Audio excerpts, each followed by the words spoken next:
What is up, guys? Welcome back to Deciphering Dynasty, episode 6. Me, Leo Pasiga, football guy. Got to get that in there early this time since I missed that last time. He's been pumping out articles over at footballguys.com. Make sure you go take a look, especially for Dynasty articles there. We're going to be answering questions live, but today we're having a little fun. We're talking rookie tiers. So we're going to kind of talk about our process first. Always process, right? Trying to teach you guys kind of how to do the process, looking at tiers. Then we're going to be going into kind of what our actual tiers are, at least the first 12-ish. We're going to be looking at that first round. And then we're going to go over trades. We have a ton of rookie pick trades. So I went through the 101 through the 112, found a bunch of trades there. We're going to talk through them. You guys can add your trade questions in the comments if you want. We'll get to them as you go. I know it's starting to get close to that April. And it's silly season too, right, Leo? Like there's a lot of takes out here on Twitter right now. People are getting a little bored. Yeah, they're definitely getting bored. I think that's probably the worst part about this time of year, because we're 3/4 of the way through the process. We don't have landing spots, but now folks are like second guessing a lot of the information they put together. And it's just funny to watch the flavor of the week, because all of a sudden a particular rookie will get hot in conversation. And the next thing every podcast is either talking about that rookie or and making a stance. It's hard for me to make a complete stance again without being 100% complete on what we're looking at, but we'll get into that a little bit more as we work through these tiers. Yeah. So, I do love that. Social media is the funny part when you're like, hey, it's going to be Drake May Day today, baby. And then everybody just talks about Drake May and they send it out. It's actually one of my favorite parts of Twitter, to be honest with you guys. I love that part of it. But let's get into tiers. So first, we wanted to talk about process, and I know we mentioned pre-show, we were talking about rankings. So, I always get yelled at by the hardcore Dynasty people because they don't think I'm hardcore enough. Because yesterday I asked, I was like, hey, our rankings obsolete the way we do them 1 through 5. We do tiers. We do a lot of advanced stuff at TDR too. But that traditional ranks. And then we had a couple of Dynasty guys come in and say, well, if you're not teaching how to do it, well, to me, I think rankings in general, just for the new, because I really tend to like doing content for new Dynasty people. And generally speaking, just straight up rankings will help them initially, just starting. But, I think there's a bigger topic in terms of the rankings and tiers and how we look at that. So why don't you dive into your process here for rookie tiers, and then we can go from there. So it's a weighted value that tends to be fluid as the process rolls out. I try to never do too much evaluating early on, simply because I don't want to get locked into a particular viewpoint or eval. I want it to be a continuation. I want it, as each new layer comes in, I want that to count for something.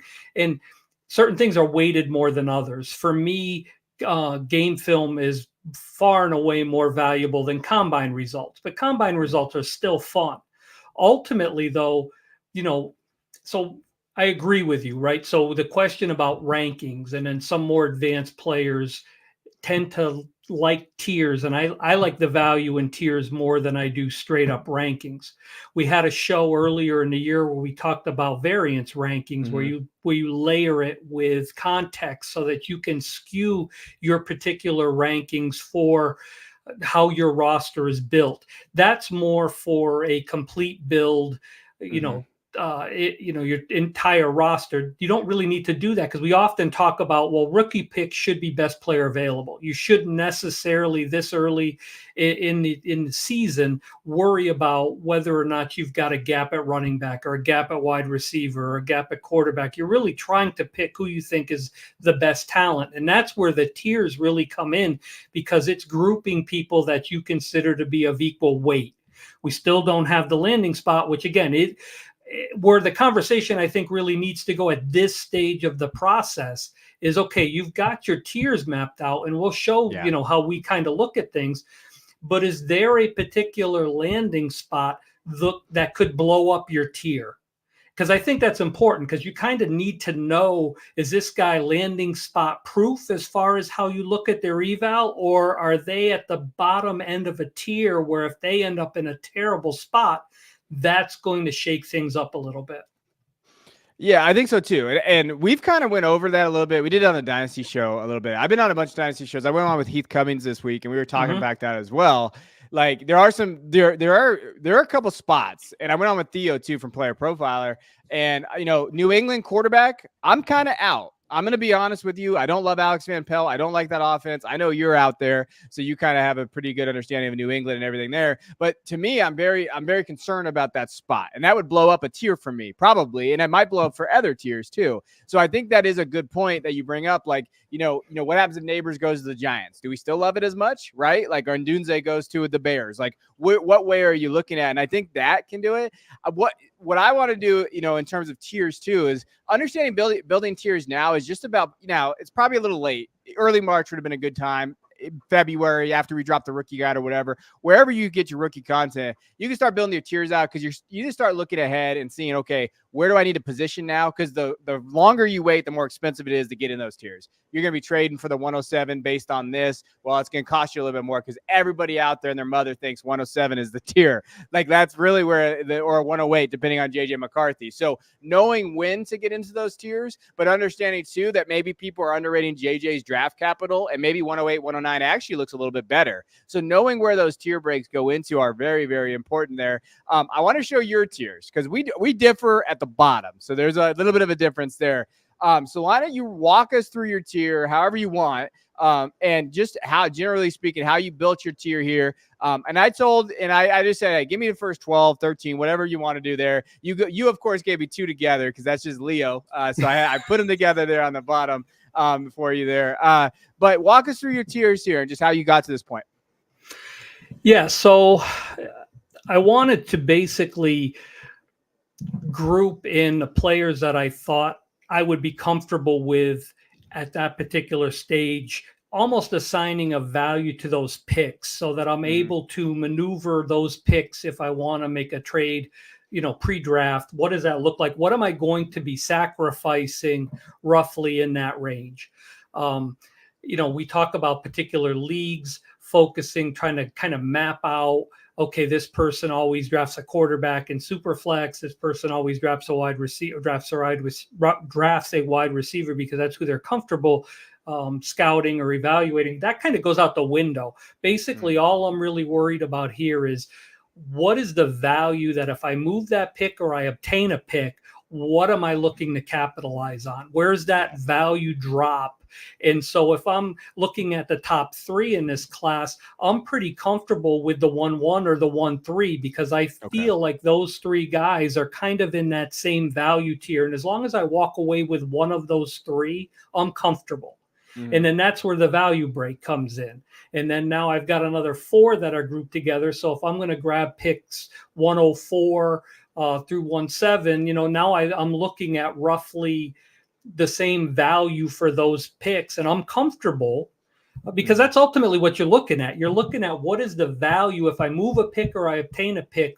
How am I weighting that compared to the player I'm moving or the player I'm giving up to get that or gaining to move that pick? It's got to be, you got to be able to assign a value to that to know whether you should make that move or not. Yeah, no, 100%. I think that's why you have the tiers, right? Where I was like, for me, 103, I think is a little bit of a tier break for Caleb and Marvin. So like, I would be more concerned about moving back into that spot if I had the 101 and 102, because I see a perceived value drop. And that is really at that top is what we're looking at here in terms of where they have. Now, for everybody listening on the podcast, I want to go through this first tier. He has Marvin Harrison, Caleb, and Malik, if you didn't hear that. Caleb Williams, Malik Neighbors. And then he has a tier there. And then we kind of are similar in this next block that we'll get into, but understanding how to maneuver. And then you have a big group here. So when you're thinking of your big group here, that is a way to really kind of, you can fluctuate then if you really wanted to. You can move down a little bit depending on team need. I think the big, the elephant in the room or whatever is there's no context of what your team needs. Like you need to also know that. Like if you really truly need a quarterback, based on even my rankings. So I redid all of my rankings, 20. So I have rankings that go through 2027 on our Patreon. I did all our Dynasty rankings and we have combined rankings. And the big thing that I have noticed about the quarterbacks is that it is gross out there next year and the following year. Like there's a lot of question marks right now. So when you look at the 25 class, Carson Beck from Georgia is probably the best quarterback out there. Shedeur Sanders is out there. He's a hot topic out there right now. Shedeur Sanders, he's going to be this whole year.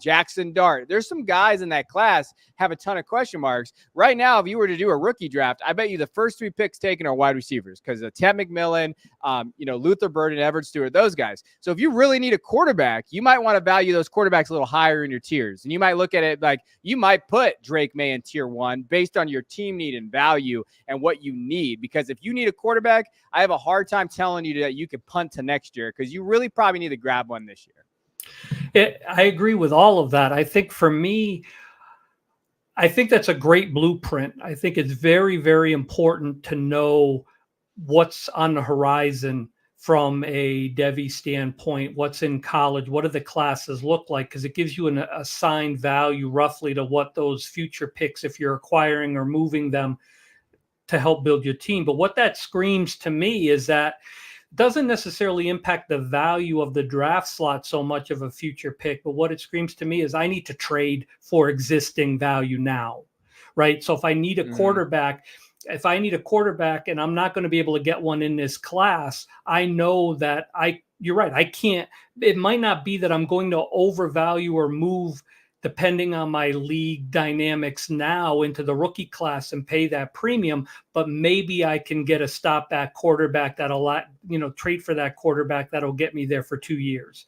So what it does for me is it increases that window and that target for existing quarterbacks when I know there's a really big deficit at a particular position coming down the pipe for future classes.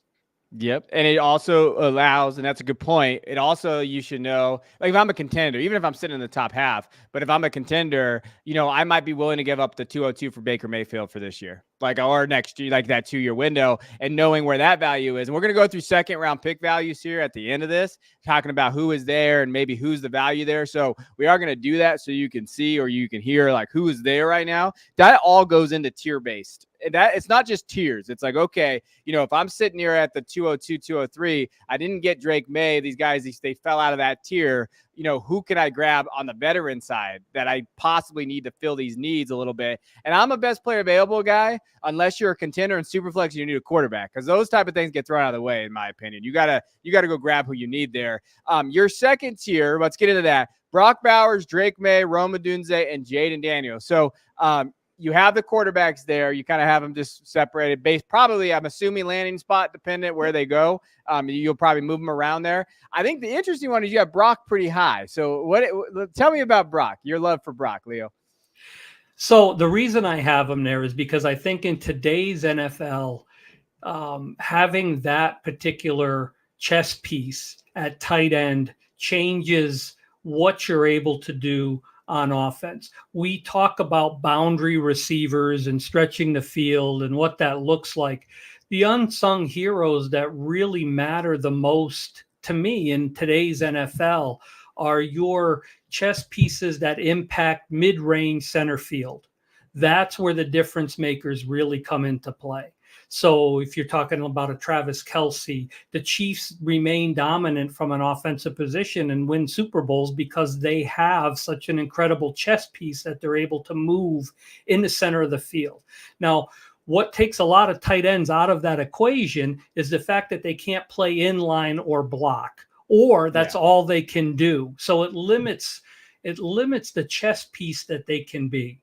So I think Brock brings everything to the table. Is he a little undersized as far as weight? It's debatable. I mean, really, it's not, to me, it's not a difference maker. But what I do see is a player that can own the middle of the field, especially in an NFL where 65% of the plays are schemed defensively for zone.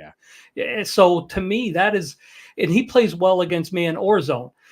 You don't have to, when he's in the lineup playing in line, you don't tip your hand offensively because of personnel groupings or lineup. You're able to maneuver. And so I think that what he brings to the table, again, as a chess piece, to be able to move him around the board is so now you can feel like it's a potential pitfall because we've seen so many tight ends start slow, with the exception of last year in Laporta, and but there's a tendency to say it always takes 2 or 3 years for a tight end to develop. I think in this particular instance, Brock is going to be that chess piece pretty much right out of the gate. Again, dominate the middle of the field for an offense. And so there's a lot of value there for me, especially at a position where there just aren't that many difference makers. Yeah, 100%. So I want to check my Brock Bowers ranking right now in combined. So I have a combined rankings. He's tied in 6 for me. And I want to hear your thought. I know it's a little off key here. So I had a tough time with my top 6 because, damn it, I'm falling for Pitts again, Leo. And like, I'm struggling with this one because, so I had Laporta, Andrews, Kincaid, McBride as my top 4. Okay. Then and I'm sitting there and I really should put Brock at 5. Now, this is before we know where Brock lands. So if Brock lands somewhere where I really like, then I'll probably bump him up a little bit. But I have Pitts ahead of Brock Bowers. Is that blasphemous? Am I dumb again? Am I falling in this trap again? Like the guy just keeps going back to his ex because he's going to change? Or is that appropriate based on Cousins being there, what we've seen him do? I think that, Cousins was I think he had wide receiver and tight end ones the last 3 years in terms of fantasy. Yes, he had Justin Jefferson, but he had Hawkinson as well. So we have seen that upside there and a good offensive coordinator in Zach Robinson. So I'm kind of buying in again, but should he be ahead of Brock, or are you not there yet? So for me, that top 4 grouping for tight end is pretty close. Okay. And so I think that Laporta, Brock, Pitts, and McBride from Arizona are in the top 4 slots for tight end. I think they're all close. I see that Trey probably takes a step back for just volume, just based on what happens, because the target share that he had for the last 10 games of the season in Arizona, I don't think is sustainable. I mean, it may be, but I would bet that it isn't. The whole Atlanta scenario is perplexing from the standpoint. I mean, London is being valued at wide receiver 10 right now, I think. Yeah. Dynasty. And, I just don't know if that offense, you think it can support. I mean, your thesis is good, saying that Kirk was able to support this in Minnesota in the past and being one of the most accurate quarterbacks historically over the last decade. Supports that. I'm just not 100% sold that the turnaround, I think it's wishful thinking on our part that all of a sudden all these pieces are just going to come together and Bijan and Drake and Pitts are just going to be this offensive juggernaut. I think it may take time, but honestly, right now, if I had to guess, I mean, I'd have to look at keep, trade, cut, but I think that you could probably get Pitts cheaper than you could the 1.5, 1.6 to land potentially Bowers if you wanted to go in that direction. So from a value perspective, I really don't have any problem with if you have the conviction on Pitts, I don't have any problem. I mean, like I said, I'm rambling. He's close. Top 4 are all pretty close. All right. So Pitts right now on Keep Trade Cut is tied in 4. So I'm actually not that crazy because I have him at 5. So maybe I'm not now. And then like as far as pick value, early 20, like a mid 24 first is ahead of them though. So like Brock is ahead. So Brock on Keep Trade Cut is tied in 2 already. And I just have a hard time putting Brock there right now based on, I don't know where Brock's at yet. So like, that's just really where I'm at in terms of my tiers there. Who would I rather probably take the upside on? Probably Brock.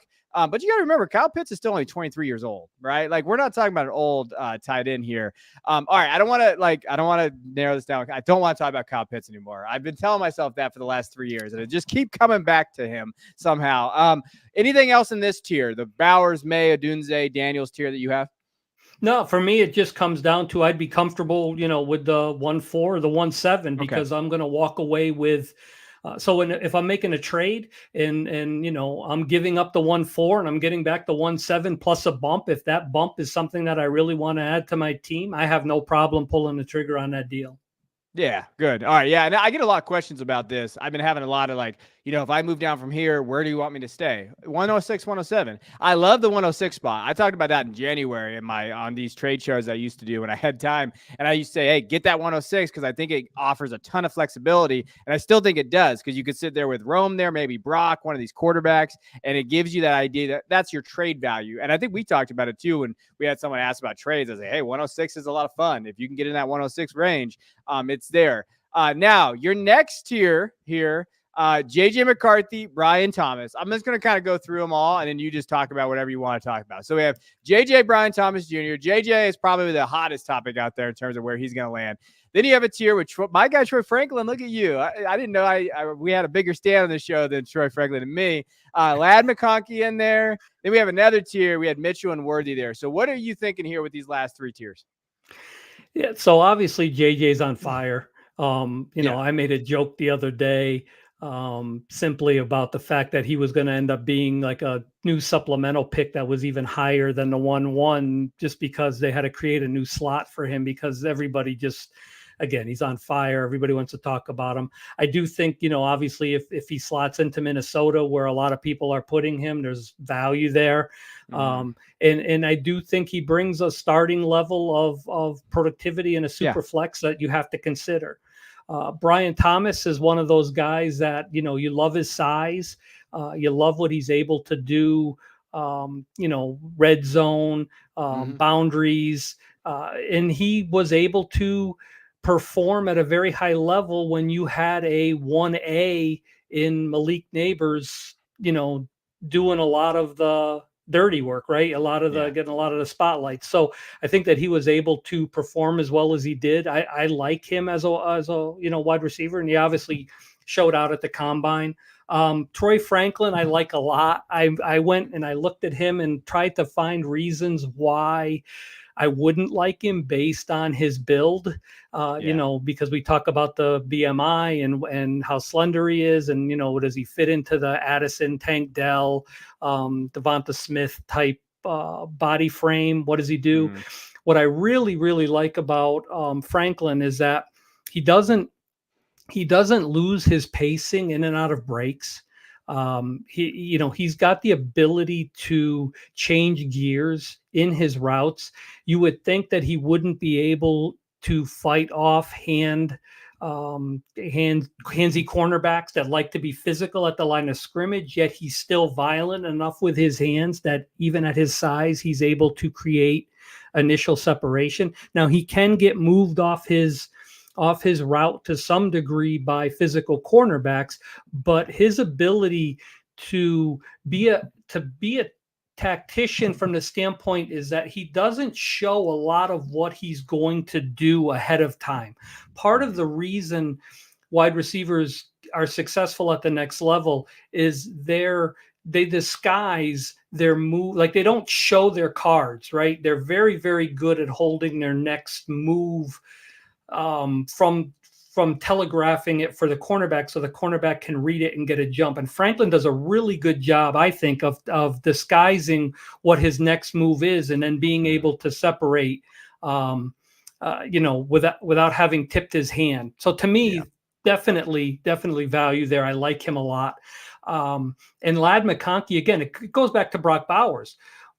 Ladd is a chess piece. Now, he may end up being a better NFL wide receiver than he does a fantasy wide receiver, depending on the spot, depending on his landing spot. I'm not going to fall into he's a Wes Welker, Justin Edelman type, Patriot wide receiver. He's more talented from a standpoint of his footwork and his nuances. He has layers within his routes where he's able to change speeds and create separation and be effective. So I really do think from a chess piece perspective, middle of the field, he's going to be a nice complement at the next level. And he's going to be PPR productive and a valuable start from this rookie class. And in my last tier, I just have a really hard time separating Mitchell and Worthy.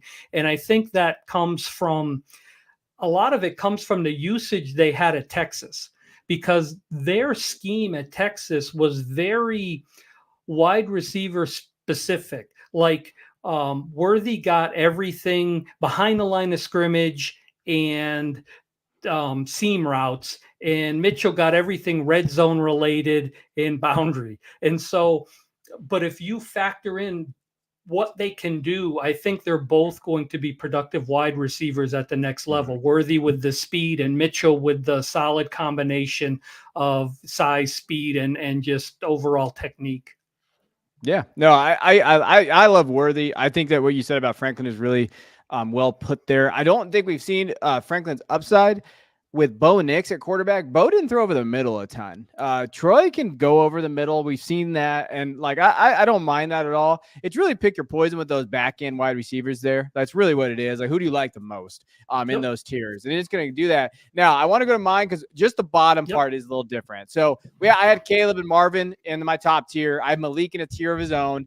Then I have Drake, Daniels, McCarthy, and Bowers. And to me, I think, when you're looking at May, Daniels, and McCarthy, that's just going to sort itself out with where they go. And if JJ goes to Minnesota, I think Minnesota and Chicago are the two best landing spots for a quarterback. I don't hate the Commanders' landing spot if it's Drake May or Jaden Daniels, either one of those guys, because I do think that they can navigate that offense. If it's JJ, I'm a little concerned about him in Kingsbury. I don't think that's going to work. I think it's going to be Drake May, and I'm totally okay with that. I have Bowers in that same tier, and that's kind of how I do it. The only difference, I had Rome Odunze kind of in his own tier. I'm not 100% sold on Rome. I know that a lot of people like them, and I get that he came out. He had his green. He had when you're looking at kind of his charts and all of that, like everybody loves Rome Odunze. I still have him in his own tier, and he can definitely jump into that next tier. There's no hate on my end there. The only difference that I had between your guys and mine, I had Xavier, Brian Thomas, and Franklin at the bottom. I snuck Trey Benson in there because I felt like I'm too old not to have a running back in my tiers here. Like I'm used to a single quarterback. Give me that running back in there. I think I think the Dallas Cowboys love Trey Benson, and I'm a Cowboy fan. I've been hearing it. I've been following all the news. If Trey lands in Dallas, he's going to go in the back end of the first round, and I think that some teams will draft him at 109, 110. He could get into that second tier of the bottom half.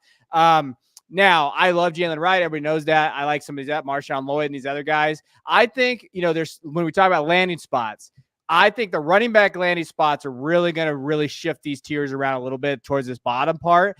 And I think it's the Cowboys. I actually like Arizona as a landing spot for a running back. I think it's kind of slept on a little bit right now. I think they are going to add to their wide receiver room, but Connor's getting a little bit older. I don't think he's finished a year healthy this entire career. And I do think that there's a spot for a running back there as well. So, there's a few landing spots out there that I do think could push some of these running backs up.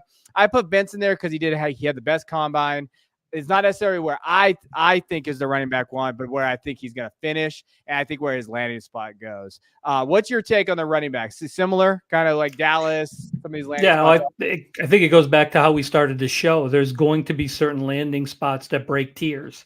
And I think at the bottom of the first, you are going to see that based on landing spots. And there's always one or two running backs that work their way up because of opportunity. And, when the draft is done, there will be movement based on terrible landing spots and really great landing spots. And we'll debate that for the first 3 weeks after the draft. And you'll see player values move, and that'll change value on associated draft tiers and slots as you're making trades. One question I have for you, where I'm still having a little bit of a hard time with how much I like his game and how worried I am, is Jaden Daniels. So I really like what he brings to the table. I mean, his overall ability, his ability to reset in the pocket when it's dirty around him, his ability to just be a pure runner when it's blocked correctly. And I'm not even ultimately worried about his lack of girth and size, but what I am worried about is his inability to avoid contact. It's almost like he is a contact-seeking missile when he runs, and that worries me. And I'm sure you can coach that out of a player, but that's the one piece of his game that worries me, because there's one or two hits a game where you're just like, okay, he didn't need that extra 2 yards. He didn't need to go, he turns into a helicopter because he's just, just destroyed at some point, and I worry about that, especially at the next level. So, I mean, what are your thoughts on Jaden? Yeah, I have a similar thought. The thing with Jaden that, like, we talked about, we did a huge QB dive on the Football Guys Dynasty show this week. So we talked about these guys in pretty good detail. And what we kind of talked about was if anybody in this class might have that precipitous fall, I think it could be Jaden. Like, like that Pickett fall or like that Will Levis fall, kind of for the stuff that you're talking about there. Under pressure, he did okay this year. Like when you're looking at it, he did. Like he put up the numbers, which was fine. His completion percentage is about 50%. He had a pretty good ADOT under pressure. But part of that, I think you have to understand that like he had Brian Thomas, Malik Neighbors. And when he got under pressure, they had a lot of one-on-ones. And Malik Neighbors one-on-one is kind of unfair in college football. So I think some of his numbers got inflated a little bit there. To your point, one of my biggest weaknesses when I was going through it, because when you talked about him, I pulled up my scouting stuff. He tends to drop his eyes when he gets under pressure a little bit. And his first inclination is go run. All right, I'm going to go take off. I'm going to go find that seam. I'm going to go do that. And while he is excellent at it, 1,000 yards rushing, we saw what happened to Anthony Richardson last year. And Trevor Lawrence even talked about it in that after the game. He said, hey, these hits hurt. They add up in the NFL. I think that's a very, very solid concern. And I think that for me, like if he's got you could coach that out of him, but how much does he need that to really help him as a passer, right? How much does he need that to be able to get that defense, hey, worried about that run and maybe get those one-on-ones on the outside or open things up? Because he does pretty well out of structure. I like when he plays out of structure. He does a pretty good job there. But I think that you're right to question that. And I think that I don't think it's a hot take to say that JJ is a little safer. Like, and I know that's crazy to say, but I think you're looking kind of like, hey, JJ can probably get coached to what a coach wants. Like, hey, here's what you do. You find the read. This is where you go. Where Jaden's more of that kind of street baller, which is fantastic. I love watching him play, and he's developed so much as Arizona State. So that is not a knock on him. I just worry that that style can't necessarily get coached out because he's needed it for his passing. And that's why the system matters so much for Jaden. He has to go to like an air raid offense, something on the outside where he can push the ball downfield and he has multiple options. That's my biggest thing with Jaden. Right. He's got to have the options because let's say he ends up in New England. Yeah. And he just does not have the weapons in that scenario where even if he's coached not to just take off and run, every time he doesn't have an open receiver, he's still going to do it because he's simply not going to have an open receiver.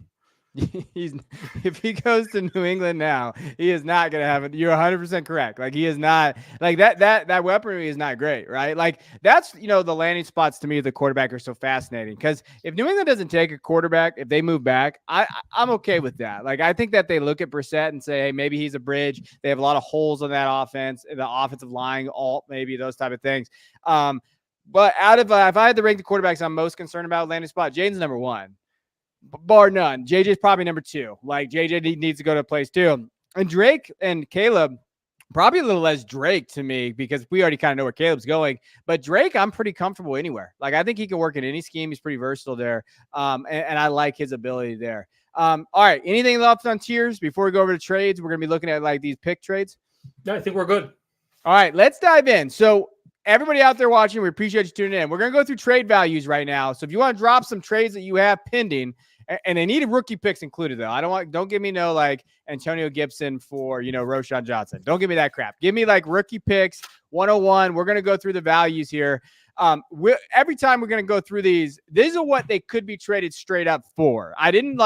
Obviously, I didn't include Patrick Mahomes. He's worth more than 3 first or whatever the case may be. But these are deals that we've seen them go straight up for anywhere between 101 and 103. I kept it kind of within our tiers. So Trevor Lawrence straight up for one of those picks. Bijan Robinson, Breece Hall, Gibbs. Anthony Richardson's the interesting one. Like, I think you could get him for the 101. But you probably have to give up a little bit more on that side too, honestly, but it's a closer one. And then Christian McCaffrey, I think is sitting in that range there. Any thoughts on these guys in terms of value straight up? Where do you feel like there? I think you've got a really good selection here for what, those picks would bring. Yeah. What scares me, right, from this is we're dealing with, 4 running backs here. And let's face it, as dominant or as projected dominance as we have with Bijan and Breece and Jamar, the running back landscape changes so damn quickly. I mean, so you really, especially in Superflex, you really have to. I mean, you're talking about moving either with the 1-1 through 1-3. You're talking about a quarterback or a wide receiver, depending on your preference. Which is, if you hit it, the longevity is going to be much more valuable, than a short turnaround on a 2 to 3 year window on one of those running backs, especially with the abuse they take. I mean, that would worry me to some degree. Now, as far as the quarterbacks go, I wouldn't consider Trevor in that spot, but you are right about Anthony Richardson being intriguing from that position. He's about the one guy I think that I would consider, but the other ones I simply wouldn't consider, basically because of the position that would worry me from a short-term window. Yeah, I get 100%. I do think if you're playing with house money, though, and you're a contender and you have some picks up in the front, I think that's usually where, hey, I'll take a shot on one of these Dynasty running back 1 through 3, possibly. But 100%, the way Dynasty's going, everybody's going wide receiver, their quarterback, and we understand that. I think Trevor's the one that's fun because I've seen him get moved for the 101, and I've seen him on Twitter, people moved him for the 102, 103 too, and they're like, yeah, why wouldn't I? And I don't know if like consensus Trevor Lawrence value is like the same as like kind of what we're seeing out there in leagues. Like it's really weird. Trevor Lawrence has probably got the weirdest dynasty value out there just based on what I've seen on the market, because some people really still buy into him. And then some people think he's a bust. I don't know if you saw that recently on social media, but some people were talking about him being a bust. And from a fantasy aspect, he probably has been. He hasn't been great. He's been inconsistent at times. I don't know if I'd be comfortable moving into that tier, right, of like quarterbacks with Trevor Lawrence sitting there at the 101 and 103. It'd have to be a later pick, but he is getting moved for that range depending on your draft or your league, excuse me.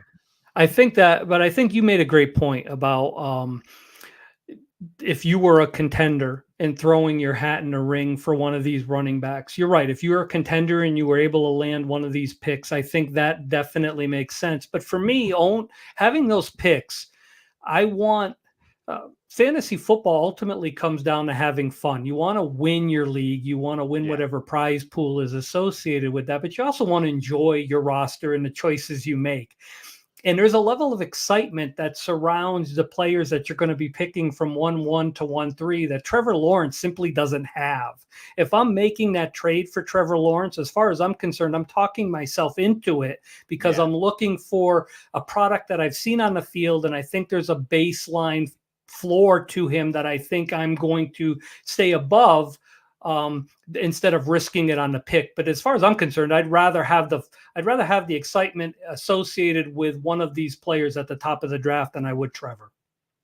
Yeah, no, 100%. I'm very now that was earlier on, but let's just get into the trade so we can see them. So here are some deals out here, and I try to find deals within tiers and players and all that. So we're going to be kind of going through them. I'm going to read them all off, and then you just kind of can start with like your most interesting one. Which one do you think popped off to you? So on this one, we had 101 Drake London for Anthony Richardson, 106 and 109, which I thought was a fascinating deal, and I hope you picked that one because I think that one is incredible. 101 for Justin Herbert. So Herbert's the other one I could have added to that sheet over there. I actually wrote about Herbert in a recent piece I did, riskiest assets. I think Herbert is the riskiest asset right now out there at the quarterback position. I kind of talked about what you should be doing with him. So the 101 is interesting. Essentially, you're just re-rolling for Caleb Williams. And then 102 for Josh Jacobs and Drake London. Now, in terms of these trades, it's 12 teams, Superflex, tight end premium, that PPR. That's the basics of all these trades here. So let's talk about the first one then, if you picked that one. What do you think of this deal? Yeah, so the other two didn't make me sweat. That first one made me sweat. Just looking at it, I was like, all right. I mean, it is so close. It really, for me, comes down to what do you see as Drake London's future? If you see him as a top 4 wide receiver in this league, along with Chase and Jefferson, like if you see him moving up into that echelon with Kirk Cousins, then I think that the 1-1 and that wide receiver makes sense. If you don't see him as that, if you see him as a top 15 wide receiver and you're in the top 10 range right now, then you're capitalizing on that feeling of him being the value of him being the 10th ranked dynasty wide receiver, and you're capitalizing on Richardson 1-6 and 1-9. Yeah. It is, again, it really comes down for me how you value Drake London. And in this particular situation, I would lean Richardson in the 2 picks, because as we talked about earlier with the rookie picks, that 1-6 could really be 1-4 for me based on my tier. And 1-9, one of those guys from that 1-4 to 1-7 could potentially fall. So I could end up with, again, we're talking hypotheticals, but I could end up with, Richardson and 2 players from my second tier. I would take that because I think I have a better shot with the 3 assets than I do the 2, especially because I'm not 100% sold on Drake London moving into that top tier. I'm smashing Anthony Richardson's side here. To me, it made me pause. I love the deal. But Anthony Richardson could be. I'm going to get blasted, Raj. I'm going to get receipted on this. You do like him a lot, but I think Anthony Richardson, if he stays healthy, I don't see how there's any chance he doesn't finish as a top 5 quarterback. I in that offense, everything is there, right? Like in the 2 games that he started last year, he was QB4, QB2 overall. 21 fantasy points there. You have to love what Steichen has done with Jalen Hurts. You have to love everything there. I'll take the upside all day on that and just hope, right? Like I know for a fact, and you haven't been at Football Guys long enough, but we have these things called spotlights where you get to spotlight a player and you get to call your shot. So 2 years ago, I spotlighted AJ Brown. I said he could be wide receiver 1 when he went to the Eagles, and I did that, and I had that one. This year, Anthony Richardson, my guy, I really feel like he could maybe finish his QB1 overall if he hits his upside. I think he could. So for me, if I'm looking at that, him and 101 and Caleb, they're kind of weighted the same right now, like basically 7, 8 in that range. Mm-hmm. Drake, he's sitting there, and I do like Drake London. I think he could be a top 10 guy. The 106, 109 really pushed me to that side, though, because I could get Brock Bowers and tight end premium. I could get Rome Odunze possibly. Maybe I can double tap quarterbacks if I need to. And then at the 109, I still have a chance to get like Brian Thomas Jr. or Xavier Worthy, one of those guys. To me, I love the Richardson. This is an amazing trade. Whoever made this trade, both sides, I think it's a fantastic deal on both sides. But I don't know. I'll probably look like a dummy with Richardson at the end of the year next year. Someone will be like, see, we told you he's going to get hurt or whatever. But I just think it's a great deal. Well, not just that, but we're talking about potentially applying the 1-6 and the 1-9 to rookies. What if you were to take the 1-6 and 1-9 and turn it around for a wide receiver, even more higher ranked than Drake London? I mean, what if you preferred, Wilson, or you preferred Olave AJ or Brown, somebody? Possibly. You could get AJ Brown too. Yeah. You could potentially turn those 2 picks, and then you've basically, you've made it a quarterback wide receiver trade for a quarterback wide receiver trade, and you could end up on the top end, the high end on both of those players. That's a great point. And I will hope everybody watching and listening and talking about it. I get questions a lot, like where they'll talk about pairing these guys. Okay, so I have this pick. I have the 101, 107, 110. I'm going to take Caleb here. What do I do with the 107? Like, what rookie? And I always go back with, well, wait, where's your team build? Because if Caleb puts you in that, if you already have a QB1 and you feel like Caleb kind of puts you on the right track to compete, go use those picks for dudes, not the box, not the mystery box. Go get some players in those areas. And because in that range, you still have the ability to go get some pretty good pieces. So I always mention that. I get DMs all the time about that. And I'm always like, well, what veterans are out there right now? And look for that veterans. We've talked about it. From wide receiver 8 to 22, there's not a ton of difference. To my opinion, there's not a ton. So if you feel like you can sit there and you like a guy, maybe Jalen Waddle is getting valued at, he's wide receiver 14 right now. You have the 109. Brian Thomas is there, and someone really likes Brian Thomas. I would rather have Jalen Waddle than Brian Thomas Jr., but maybe someone wouldn't. Maybe they want to re-roll and they just kind of give up that pick. That is the way to kind of go out there and contend and go get guys. And so I think that there's value to be had there with your pick. So I'm glad you brought that up, because it doesn't necessarily mean Anthony Richardson, Odunze, and Brian Thomas. Maybe it means Anthony Richardson, AJ Brown, and Jalen Waddle. And that sounds a lot better in my mind when I'm looking at my team and my build. Yeah, you may even be able to, move those 2 picks and end up getting Nakua back, and for those 2 picks, and all of a sudden that looks a little bit different because Anthony Richardson and Puka are both rated higher than Caleb and Drake. So you can it definitely gives you. We talk all the time about being draft active, having the capital to be able to trade while the window's open, and those 2 picks give you the ability to be extremely flexible. Oh yeah. And then the other thing I would say, we're going to move on to the next set of picks, but Drake London's, as you could tell, is being valued very high right now. And if you compare Josh Jacobs, Drake London from Marvin Harrison Jr., you could do that, right? So like, just to give you context of like what you could do out there, London is definitely getting valued high. And I think London can finish there, but if you want to tier up and add like a veteran running back like Jacobs to get Marvin Harrison Jr., especially if you're that middling team, it's not a bad strategy. Agree 100%. Yeah. All right, here's some other ones. And I got more like paired here for tiers. So 103 for 105, 106. And we kind of mentioned that tier where it's at. Bryce Young, 103 for 102 and 302, which makes me just confused when I saw this and it happened. But essentially, Bryce is getting valued as a third round pick right now, which is, I don't know. Like, I have questions there. And then 101 for 102 and 110. So I actually had a question for you on this last one here. I get a lot of like, all right, I have the 101. How far back am I going to tier it? I actually had this in the Discord today. And it was completely opposite. This actually did occur. This happened in the league. I had a question in Discord about this same thing. Is the 110 enough for you to move back one spot? How do you feel about this? I mean, obviously it's quarterback wide receiver discussion, but let's just not say it was a QB needy team. Let's say you had two quarterbacks you feel okay with. Like you're like, maybe it's Dak and I don't know, who's another quarterback in that range? Dak and Jordan Love. Let's say you have Dak and Jordan Love sitting at the 101. Is the 110 enough to move back from, or you want a little higher pick? It would really have to be context driven based on my roster. But we talked about tiers earlier, right? So there is, it's a bump. It's a first round bump for moving back one spot. So you're right. Unless you want to own a narrative and you are completely sold on one player and you don't want it, like if your tier is one guy at 101 and then there's a tier drop to 1-2 and you want to make sure you stay in that range, then you stay in that range.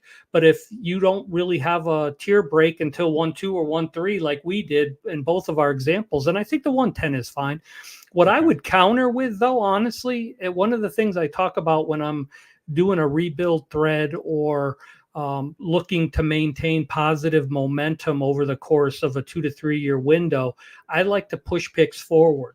So instead of the 110, I would push back and I would say, I'll go 1-1 and a future second for your 1-2 and a future first. I'll buy the increase a year from now, just to, again, maintain having chips that I can push to the center of the table a year from now than having it all right now. Because unless you're sold at the depth of this class. But for me, I like having... I want to be able to be trade active in 2025 as soon as 2024 starts. And by pushing it in for that extra pick a year from now, that would give me the draft capital to be more active.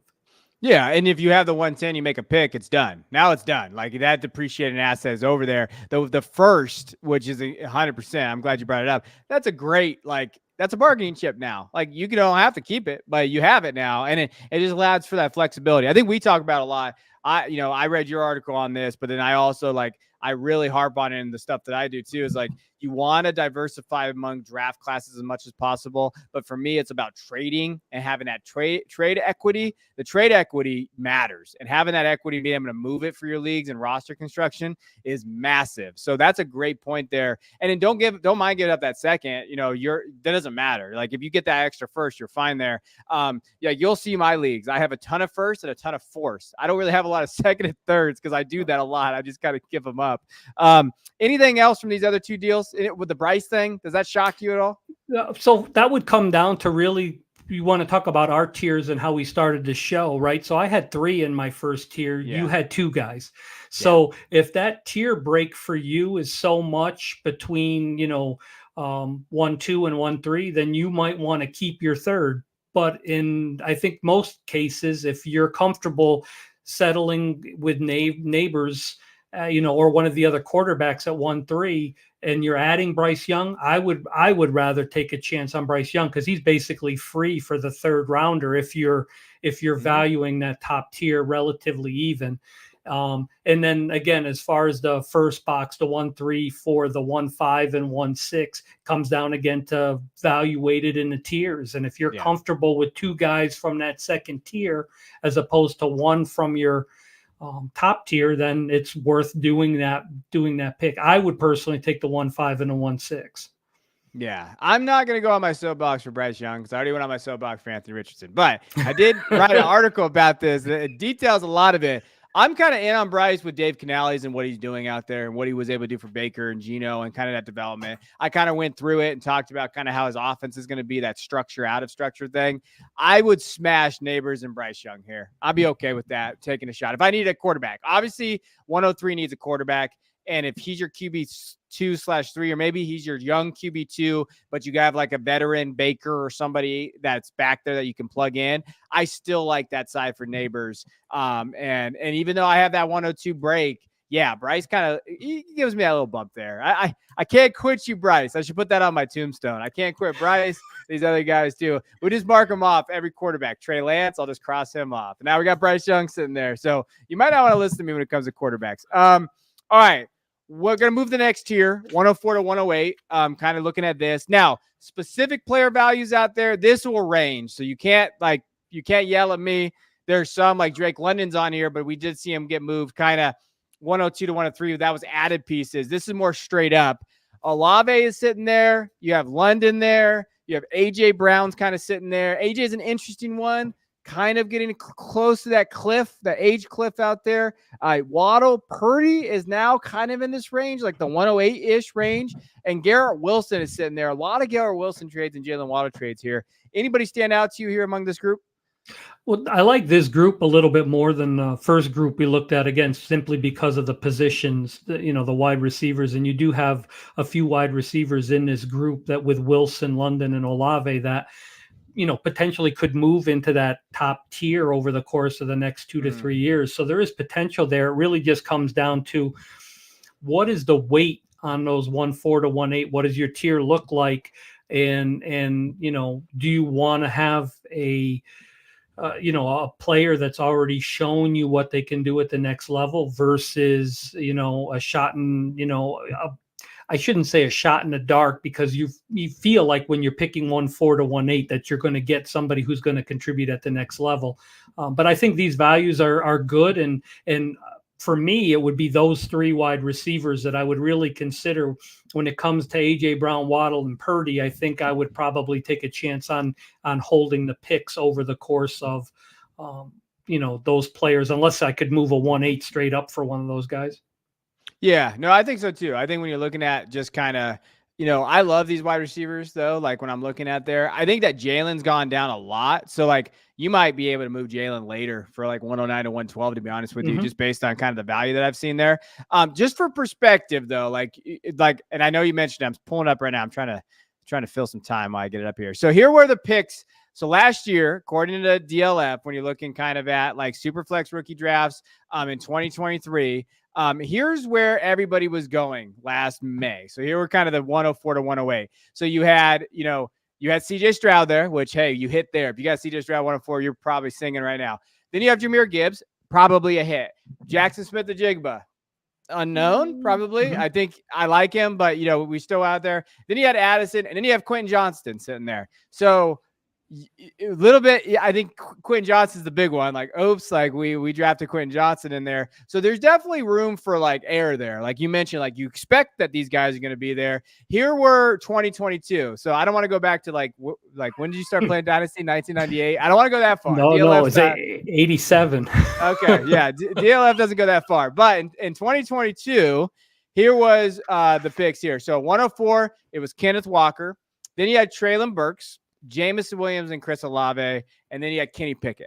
So you still have like, there are some misses in there too. So like, it's not necessarily like, a big, like, I don't know, how do I say this? It's not necessarily like you're going to miss on a rookie possibly, but there is some, there is some strategies to go getting a guy. Like I would love to get Garrett Wilson for any of these picks. I'm going to be honest with you. I think Garrett Wilson, I would smash for 104 to 108. I'm okay if a guy turns into like, a Olave-ish or whatever, like in 2022 or Jordan Addison last year. I like Garrett Wilson where he's valued there. So there's risk, but when you're looking at kind of the 4 through 8 picks in history, when you're looking at kind of the ADP, you just know that you might miss on some of those rookies. They're not all sure for prior prospects. All right, let's get into trades here. So let's talk about it. I want to talk about the first one. So 104, 112 for Jordan Love. Where are you at with Jordan Love? Where are you at? Because I feel like I am taking crazy pills because I look at my dynasty. I was looking at my dynasty QBs. I guess I'm low on Jordan Love. When you look at my combined rankings, I actually am at 16 behind the rookies. And I think some people have him in top 10. So like I'd take the 104, 112 for Jordan Love, but am I crazy? Where am I at with Jordan Love? I think Jordan falls into that category of being, groupthink insulated because of his finish in 2023, right? All we saw were the Packers playing extremely well and Jordan Love outperforming a lot of quarterbacks down the stretch. Yeah. Is that the norm? Is that going to be the floor now for 2024? I'm not convinced. I mean, I like him and I'm rooting for him to perform well. I think anyone that can step into Aaron Rodgers' shoes and piss Aaron Rodgers off because he's playing well is fun for a spectator, for fans. So I like him. But in this particular instance, I would rather take a potential quarterback at one. If the need is quarterback, I would rather take a shot on Jaden or on, Drake May. Or even JJ McCarthy at that stage, and then have the bonus of 112. And do I make a pick at the end of the first round, which potentially could be, worthy, which, is a nice ad at that, or Lad McConkey at 112, which is a nice ad at that particular place, or do I trade that 112 for somebody who wants to be draft active this year and push it ahead for a 25 first, or do I trade it for a veteran?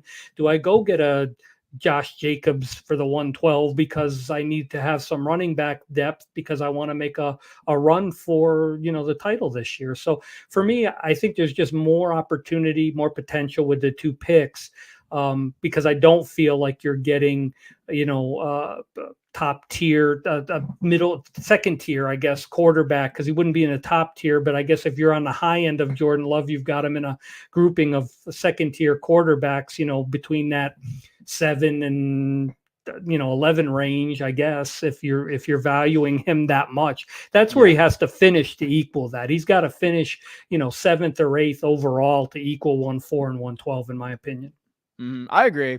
I want to get to this because it is a pick question, and we appreciate you guys tuning in. And we're going to go a little longer tonight. I gave Leo some coffee, so he's going to be able to stay up for a little bit longer out there on the West or East Coast, excuse me.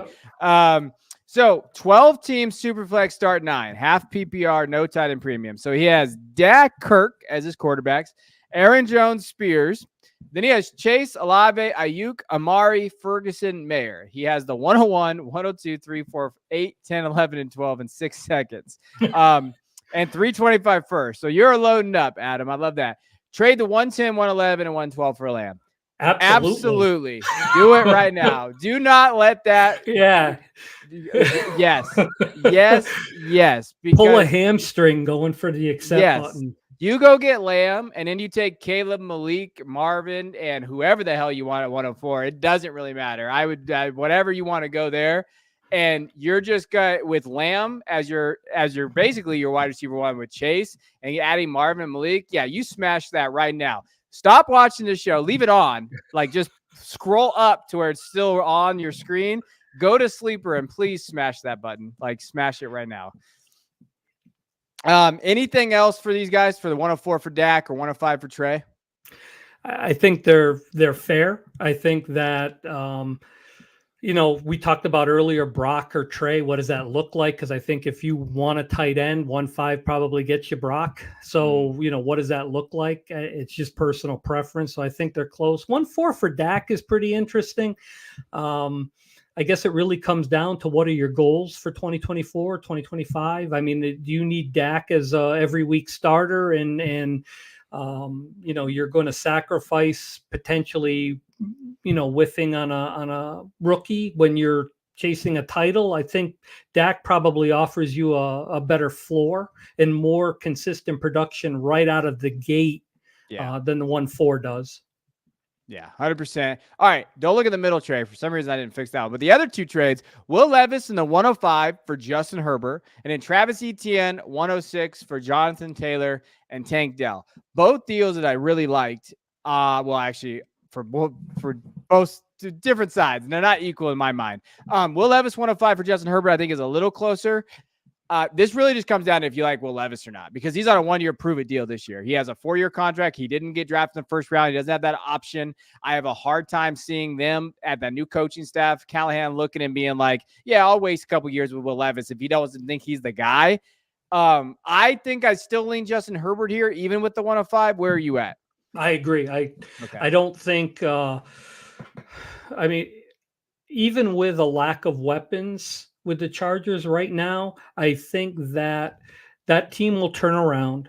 They'll draft in the trenches. They'll bring in enough weapons. They'll improve, where it counts. And I think Justin, although he'll take a step back just due to a lack of weapons and offensive philosophy, I still think he'll be productive enough to validate having him on your roster over Will Levis in a 1-5. What do you think about the other deal? I'm interested to hear, because it's really like Etienne and Taylor in Dynasty. They're very close when you're looking at just their value. I was looking at my rankings to try to gauge this one. I have Jonathan Taylor at 4 overall, and I do have Etienne at 9. So I do have a little bit of a separation there. And then that 106 kind of pushes it back up with Tank Dell kind of sitting out there off the injury there. I think it's fairly even. If I knew Dell was going to go in and they weren't going to add to that wide receiver room, I think it's a smash on that side, because I think that he has that great connection with Stroud. But I don't know for sure what's going to happen with Houston's wide receiver room there. Where are you leaning on this one? Boy, it is so close. It really is. And you're right. Tank Dell coming off a pretty significant injury. What does that look like? What do they do in the draft? What does Jacksonville do in the draft? I mean, does that, I mean, even though the running back, the depth for rookies coming out isn't extensive, but I mean, there's enough happen there that it changes kind of the complexity of that running back room there in Jacksonville. I think what I would do is I would probably lean Taylor and Dell, and I would bank on Dell coming back. And the reason I would go that side is simply because I think if I wanted to trade in the future, I would get more for Taylor and Dell coming back healthy as bargaining chips than I probably would for Travis and whoever I could get at the 1-6. Okay. Yeah, I don't mind that at all. I don't mind that at all in terms of the value there. I think it's fairly close. It really just kind of comes down to what you think. I lean Taylor just because I think Taylor could have a very, very big year this year. I'm a little worried about Etienne's kind of production this year. I'm not going to lie. They already talked about kind of limited his usage. I mean, he wasn't that great last year. So I'm like, that doesn't really incite some confidence in me. All right, I want to go through these. I know, going a little long, but I do want to get into these because now we're getting a different players. So 107 for Rasheed and the 301. So you're basically re-rolling the one Rasheed for Adunze. You're giving up a 3, a third for like Adunze or JJ or whoever is there. 108 for Devon Chance. We got a running back finally in here in that range of we haven't talked about. And then JSN and 108 for Puka. I'm assuming you're on the Puka side pretty easily on the 108 JSN side. I am, yes. Okay, that's where I would lean to. I like JSN, but that 108 is outside the tier of where I'm at. Where are you at with the other two? Where you feel like with Rasheed, wide receiver 1, possibly with the Chiefs? I mean, Browns there. We still have Kelsey there. Where are you leaning? I think if I'm competing this year, if I'm chasing a title, I'm probably more apt to go Rice in a third. Okay. I think in a vacuum, I would take the 1-7 and I would just grab whoever was remaining in that second tier for me at 1-7 and be happy doing it. But again, I don't want to wait for that 1-7 to materialize. From a production standpoint, if I'm chasing a title and I know Rice will likely come out of the gate and be productive in PPR, especially the way he finished this past season. So for me, it would be contextual. It would matter what I was trying to really accomplish. Yeah, I think with the 301, you got to think about who you could possibly get there. You're looking at maybe Blake Corum, some of these running backs that you could plug in right away if you're a contender, and you're like, yeah, I can kind of lean and go there. I don't mind this deal for either side. I kind of like Rasheed Rice this year. I think that when you look at it from a value perspective, my combined rankings, Rice is sitting at, wide receiver.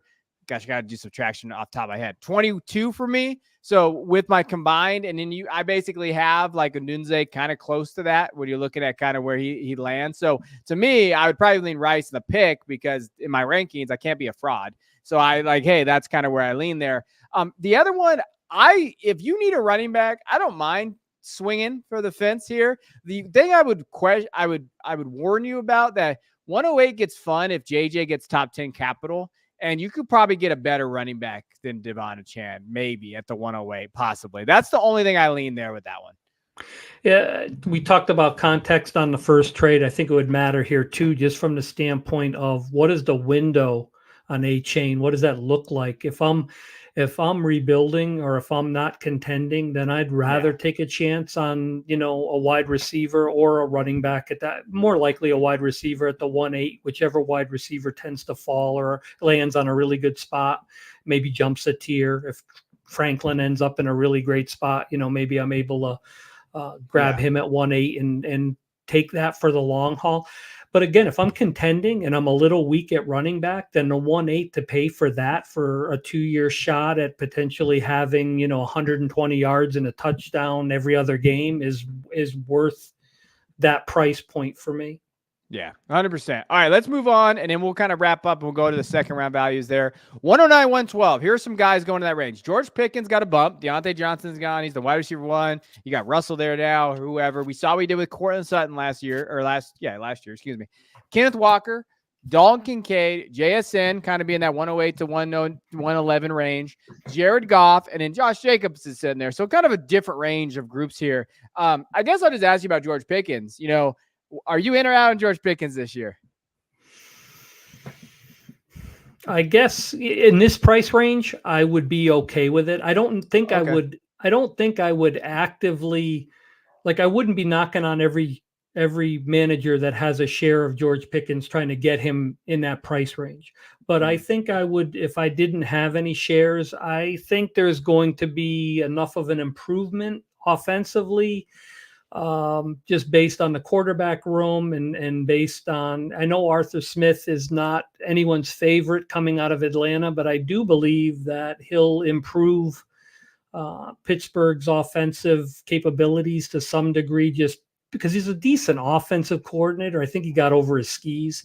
Yeah. But what I like about this particular group is that I do think, whereas before when we were looking, it had to be specific players. I almost think this whole group, depending on where you're at, unless you're in a complete rebuild, this whole group that you have up on the board is going to provide you more value out of the gate than any player you're going to get from 1-9 to 112. 100%. 100%. That's a really good point there. All right, let's go through some trades. So Tank Dell, 109. Now, this is a question I want to ask you. If you're sitting there at the 109, are you re-rolling for the 25 first? Where do you feel comfortable at? Yeah, so probably anything from 1-9 to 112, and I'm targeting a manager in the league that looks like they're going to be in the top 4 for 2025, because you're always, again, looking to push that positive momentum through to the next draft class. So I think that's a given, right? That's a good point. I think that's a given that anytime you're drafting in the unless you've already acquired multiple 25 first, and then you just want to take a shot with this. But I always try to push a late first, but you have to be selective. You don't want to pick the guy that, if you didn't win the title, you don't want to pick the guy who did, or the person who did, and say, if there's a good chance they're going to win back-to-back titles, you don't want their first. You want to make sure you're selective and you really isolate on the teams that you think are going to struggle. And for this particular trade, I mean, it really comes down to the health of Tank Dell. If he comes back healthy and they don't add to that wide receiver room, then you're going to make out better with Tank Dell than you probably are at the 1-9. Yeah. I just don't know what that, I mean, there's so many variables associated with this. So the value's probably right, because you're buying those potential pitfalls when you trade the 1-9 for Tank Dell. But in this particular case, I'd lean Tank Dell's side, but it's very close. Yeah, no, it is close there. And I agree about the 109 to 25 first. Go to dynastydaddy.com. I know we talked about our first episode on here. And you can kind of look at league rankings and where they're at, and you can see if they're top heavy or not. Like, you could really go out there and see, hey, can I kind of do that? And again, remember, You're grabbing that first. You're not just grabbing that first for next year. You're grabbing it for the season. Like, you can still use that first there. It's not a dead asset. And I think that's really important to remember, that you don't want to get dead assets or dead picks on your team unless you're really going for it and you feel like that player is going to put you over the top. Always try to accumulate as many assets as you can. Well, and so real quick, that last slide that you had up there was the 1-9-2-12 for Tyreek Hill. So we've been talking the last few slides about context and what does that look like. I think this is a really good one just to touch on for 30 seconds is that even if you're rebuilding and you think, I got to have the picks, 1-9 and 2-12 is going to do me more value than Tyreek is because of his age. And that's not the case. Even if you're rebuilding, the asset that you're gaining for 1-9 and 2-12 and Tyreek Hill to flip in the first 4 weeks of the season in 2024 is valuable when you have a contender that potentially loses their starting wide receiver to injury, and then you can trade Tyreek Hill. I just think that will buy you more capital in 2024 than those 2 picks will get you now in this year's draft. Yeah, no, I agree. I think that's a good strategy too. I think Tyreek can be wide receiver 1 this year again. He could in that offense, and he's there. So 100%. Because you could probably get when you're looking at Tyreek Hill, you could get a better asset than the 109 and 212 next year. Like, you possibly could. And you can maybe get like that. A perfect example of this, obviously, last year. You probably could have moved on a contending team. If the guy's contending, he has Drake London, you could have moved Tyreek Hill for Drake London plus. And now Drake London's being valued higher than Tyreek Hill in Dynasty right now. So that is kind of how you look at those assets and those picks. And you got to hit it. Yeah, you got to hit it right, but it can definitely happen there. All right, last trades that we're going to cover, and then we'll go on the last 20 pick values, second round values here. We have the 109 for Calvin Ridley and the 112. And as much as I don't really like Calvin Ridley, I don't mind this. It's free. It's free. Yeah. So you get it for free and in the tier. So that's where I wanted to go with these picks. If you're getting a player for free, like I have mentioned multiple times, where I'm okay moving within tiers for like a second or another asset, this is the same type of context. It's free, right? So you just move back and you're good there. 110 for Bryce. We kind of talked about Bryce already. 111 and David. Now this is tight end premium. So I don't know where you're at with Njoku. I think, adding Jerry Jeudy, Watson wasn't great with this tight end last year with Njoku there. He definitely flourished with Flacco. Getting that second added, is that enough for you to move the 111, or are you kind of leaning on the 111 side? I think I'd rather have the 111 side, only because I am so up in the air on what Watson is going to bring to the Browns in 2024. I don't know what that's going to look like from a quarterback perspective, and I'm concerned about Njoku's involvement. So I would prefer to have the pick, but I can't fault somebody who's got no starting tight end and a tight end premium, or definitely needs that tight end is better than what you would get at the 111 from a tight end perspective. So if you can't I'd look to flip the 111 for a different tight end. But if that was the deal I was locked into and I wanted to build that, even though I preach that you shouldn't worry about your roster construction at this time of year, but if you could add him for that price, I can't fault anybody for doing it. I wouldn't be comfortable making that trade. I'd rather have the 111. Go get Jake Ferguson instead. That's what my advice would be. Like, go get like a guy like Jake, maybe even Ingram, those type of guys. I think I'd be more comfortable moving that way. Because if Dallas doesn't add a wide receiver, you know what? Jake's going to be that wide receiver too, possibly. My opinion. And I take the 210 out of it and drop my pick down. I'd offer the 2.5 for Njoku straight up, or one of those other guys. The only reason we're in the first range is because the 210 is added, which really isn't a bump. No, so take the 210 out of it, and I'll give you a mid-second for him and sleep comfortably doing that. Yeah, 100%. All right, let's get into this, and then we'll get you out of here. I want I want to make sure you get I'm time. Doing good, man. I'm good. 21st values. Let's talk about quarterback. So what I did, instead of going through, because I was going to match it up based on 24 values all across, I just said, okay, let's look at positions. So this is early seconds to late seconds for second value. So they're kind of all throughout here for the quarterback position. So Levis, Justin Fields is a hot topic right now. I know I spent a lot of time talking to Heath Cummins about that on the CBS podcast. He was like, what do you do with him? And I'm like, you just hold him because there's really nothing you can do. Stafford. Then you have Aaron Rodgers and Derek Carr. I think me personally, when I looked at this list of like, they're going for second. So anywhere from 201 to probably 08. Actually, Aaron Rodgers is the cheapest guy of this group. Like, and that's kind of interesting to me when I was looking at it. The only guy that I probably would not trade for if I needed that QB2 or QB3, where I'm like, hey, I need that guy, is Derek Carr. I would not touch Derek Carr. The other ones, I think based on value, if you feel like you really need a QB2, I'm totally okay giving a second for it. Levis may be the only other one where I'm like nervous about it. But if you're looking at it like as an investment and it's a late second and he's your QB3 where you don't have to win with him, I could understand that. Yeah, per usual, we're in lockstep. I agree 100. I started laughing because when you said the one guy, I'm like, you're going to say Derek Carr. And I agree. So Will Levis, I would probably avoid. The guy I would target is Justin Fields. He's the guy I would go after the most aggressively. But if I'm in a position where I'm basically looking at value, I'm taking Stafford and Rodgers, but then I'm looking to flip either one of them mid-season, unless I absolutely need them for a title run myself because of Superflex and the fact that I'm in a bind for a quarterback. But if I have enough assets at quarterback, enough depth, I'm moving Stafford and Rodgers mid-season. And even if all I recoup is a future second, in 2025, well, again, I'm pushing that draft capital. What I would try to do is probably do a Stafford, Rodgers, and a fourth for a second and a third. And then that way I get a bump back from the fourth to the third. And again, it gives me more capital to play with heading into 2025.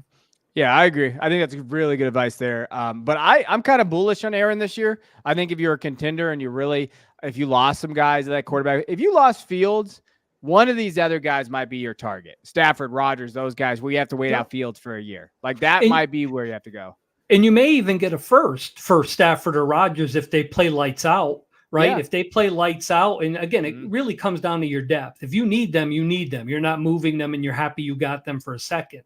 But if you have the depth and they're an asset that you can move, and Rodgers is healthy and playing well, or Stafford is knocking it out of the park with the Rams, you could potentially get a late first to a contender. If they suffer any type of depth concerns at quarterback, you could have turned your second that you bought for a future first, and that's a win in every, no matter how you look at it. Yeah, 100%. All right, let's go to our favorite position here, giving up seconds for our running backs here. So Javonte is sitting out there. Now, my buddy Nick Script from Fantrax, he's talked about him. He loves Javonte. He just loves people. I saw a tweet today. That's why I mentioned it about like, hey, he's a value where he's getting drafted at. Javonte's getting valued as running back 16. Joe Mixon is at running back 18. Derrick Henry kind of sitting at running back 17, depending on where you're looking at there. Spears went down. He's at running back 21. And then Kendre Miller, where is Kendre Miller? I don't even see Kendre Miller on Keep Trade Cut. Oh, running back 34. So he's a little lower in terms of where his value is at here. So that's where early second to late second there. Are you buying any of these guys for a second? I have buying right now is tough with the running back position because there's a lot of things that could happen from here and now. I think Spears is kind of locked in. Miller is kind of locked in. I think Henry is somewhat locked in. It doesn't mean that the Ravens aren't going to go add someone, but I think he is going to be their guy this year. Mixon, they gave the contract to. I think probably the biggest red flag would be Javonte because I just don't know what the Broncos are doing. Yeah, I think that for me, it would probably depend on that second. Where is it? All right, if it's 2-1, 2-2, 2-3, I'm a little less likely. If we hit 2-0-4, I'm probably moving the fourth pick of the second round to the 12th pick of the second round for any running back you have on the board here. Okay. Because I'm looking for that productivity right out of the gate, and I'm regardless of rebuilding or title chasing. I think Henry makes a ton of sense if you're title chasing, because I do think that, they'll look to make sure that he is just, the Gus Edwards replacement on the goal line, and he will just, handle everything. But I'm comfortable with any of the five that you've listed here. The only caveat to that would be that if I have the 2-01 or 202, I may want to see who falls. Because I do think there could be a potential good landing spot for a running back or two that maybe would value-wise would offset the five that you have listed here. But I'm pretty comfortable. I couldn't fault anybody for going after any of these five. Yeah, I think if you're a contender, going after Derrick Henry is a fun one right now. I think, I gave up a 112 for Derrick Henry going for it last year. And I'm still okay with that based on I finished third, unfortunately. But, looking at that, my roster, I'm like, yeah, okay. He landed in a good spot where he's just going to score touchdowns probably. I don't think he's going to be very efficient. I was watching a podcast today. They're talking about that he was going to smash, be efficient. I'm like, I don't know if Derrick Henry's going to be efficient, but he's going to score touchdowns. So, I'm probably okay with the volume that he's going to get. If I had to rank the volume possible, I think Derrick Henry and Joe Mixon are definitely on the top 2 of this list. Javonte is such a tough sell I don't know. I like Javonte, but I don't trust Peyton's offense. If they don't get a quarterback, I have a hard time being like, yeah, Javonte's, I'm comfortable with that. That's kind of how I would list them. Henry, Mixon, volume, I'm okay giving up that late second. Javonte, I think it's a crapshoot what you do there. I think you could hit. You could be worth the late first next year, possibly. I'm still on Spears. You and me, I like Spears. I think that Spears has value there as we go through there. All right, wide receivers here. We got Christian Kirk. He's Brandon Cooks now. That's just essentially who Christian Kirk is. He's sitting in that second value. Cooper Kupp is sitting there. Cooper Kupp's a weird one because he's getting valued as a second round pick. But there is probably no manager out there giving up Cooper Kupp for a second. So that's a caveat there with that one. If you could get him for an early second, I definitely would do that if you're a contender or retooling kind of in that range. Terry McLaurin is an interesting one going in Kingsbury's offense, new quarterback, Christian Watson, and Deontay Johnson. Where are you leaning with these guys? Who would be your 1, 2, 3? How would you rank them? Yeah, the one guy that I would have probably no interest in is Watson. For that second value, I wouldn't. But as far as I think Cooper Kupp is a auto smash at that price. I think Kirk and McLaurin are both buys, even in, that Washington offense, not knowing who the quarterback is, even with Cliff there. I'm still comfortable with that. The real question is Deontay. What does that look like in Carolina? Because he really is only the primary target there, and the guy has talent. I would be buying him for any second that I had to move to get him, and that could be the difference maker for Bryce, and they could have a really nice level of chemistry. So I think it's well worth the investment. Yeah, Deontay, great point. I would smash Deontay for any second, just like Johnny Detroit here says. I think he's of this list, he's my one. Go get Deontay Johnson. Obviously, with Cooper Kupp. If you go get Cooper Kupp, go ahead. But I think that he's worth the first probably. But Deontay, to me, Dave Canale's offense, they do not. So what the big thing that he talks about, I keep harping on this in every show I'm at. He talks about, I read a big old article about him, and he talks about he lets players play out of structure. He does not line them up X, Y, Z. He puts his best wide receivers in positions to succeed, and he loves route running wide receivers that can get open. You know what Deontay Johnson can do? He can get open. He just hasn't had a quarterback to throw it to him. And I think that Bryce has that ability there. I think that it's an offensive-minded coach. They're rebuilding there. They went out and got him. I think Deontay Johnson's locked in for 140 targets. I really do. Yeah, and I don't think Bryce does a really great job throwing wide receivers open, but he gets the ball to receivers who get open, and that's Deontay's strength. So I think they match up well together. Yeah, 100% there. I still think Scary Terry's an interesting one, depending on build. I think that 206 later, if you're looking at Terry and you don't necessarily love Xavier Leggett or some of these rookie wide receivers that are sitting there, and you're like, Ricky Purcell doesn't really get me going. Keon Coleman, maybe Roman Wilson in that range. And you're like, hey, I'd rather take just take a shot with Scary Terry this year. I'm pretty down on Jahan Dotson though. So that kind of comes from me being down on Jahan Dotson. I think Terry's a better wide receiver. But it definitely is a depreciated asset though. So that's just one thing you have to take in mind there. All right, let's go to tight ends. Last group of tight ends here. George Kittle, Ingram, Njoku, Schultz, and then Musgrave. So I went a little dirty on this one when I was looking at values. So tight end position is dirty already. So the thing is, Kittle's dropping down. So we haven't seen Kittle this low in a while, but he definitely is when you're looking at rankings, tight end 10 to 12 in that range. I don't think you could get Ferguson for a second. If you could, I would definitely do that. But I think he's outside. He's that 111, 112 mark in there. Who stands out to you among this group? So tight ends are tough, right? So we talked about Njoku for a second. I would consider that if it was a mid to late second. I'm not sure what to expect from Schultz going forward. I mean, I would almost, to me, tight end is somebody as a position that you can almost fill in season, right? When you're talking about this group of tight ends, you're not talking about a top, 8 player at a position. I think you can fill it in, almost play week to week, almost like, what was it when we would play, in fantasy, you had when you would flex your defense and you would just basically pick up a new defense every week and pick whoever was, playing the worst team in the league if they were on the free agent wire. I would almost do that with tight end at this point. I think I would rather have the second and take a shot on a rookie, and I'll worry about solving my tight end problem in season as opposed to any of these guys. Yeah, I'm with you there. I just had to add tight ends because I felt bad. We got to talk about tight ends somewhat. We can't just get rid of the position altogether. Schultz was the interesting one until I figured out that he had a career year last year, but he had 5 touchdowns and 635 yards. You're like, wait a minute, what happened here? What is going on? I think that's your point. I will say the big thing, like you mentioned with Watson, with Musgrave. I was laughing today because oh my gosh, I forgot his name now. I cannot believe this. Mike Clay. I really like Mike Clay. I have a really good relationship. We always kind of talk and stuff in terms of just on Twitter, not like in DMs or anything. But he put out his projections, and for the Packers projections, and I like Mike Clay's projections because he does it for free and he just gives it to everybody. Yep. But Watson, Reed, Dobbs, Wicks, we're all within 300 yards of each other. And then you had Musgrave and Kraft literally right next to each other, 373 yards, 338 yards, 3 touchdowns, 2 touchdowns apiece.